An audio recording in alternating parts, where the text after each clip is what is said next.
Hello मित्रों, इस कहानी का नाम है नारी का आभूषण लज्जा। मगध की सौंदर्य साम्राज्ञी वासवदत्ता उपवन विहार के लिए निकली।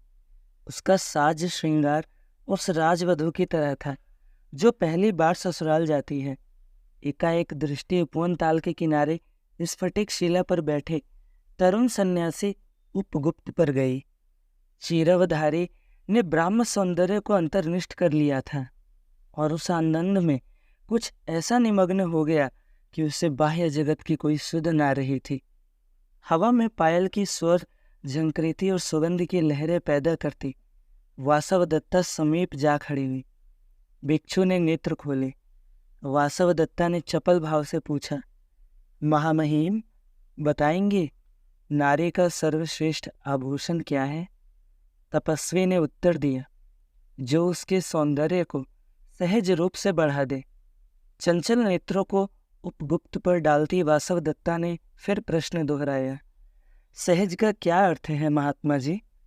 उपगुप्त ने सौम्य मुस्कान के साथ कहा, देवी, आत्मा जिन गुणों को बिना किसी बाह्य इच्छा, आकर्षण, भय या छल के अभिव्यक्त करे उसे ही सहज भाव कहते हैं।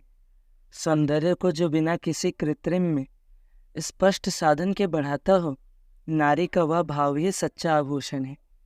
किंतु वह वासवदत्ता समझ ना सकी। उसने कहा, जानना चाहती हूँ, यो पहेलियों में आप मुझे ना उलझाएं। उपगुप्त अब कुछ गंभीर हो गए और बोले, भद्रे, यदि आप और स्पष्ट जानना चाहती हैं तो इन कृत्रिम सौंदर्य परिधान और आभूषणों को उतार फेंकिए।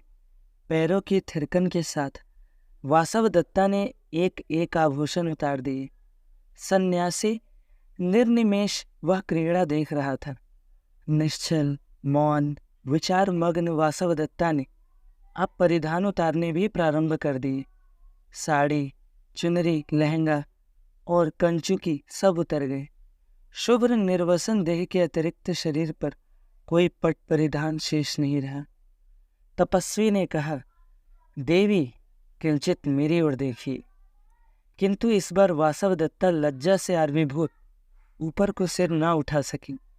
तपस्वी ने कहा, देवी, यही लज्जा ही नारी का सच्चा आभूषण है।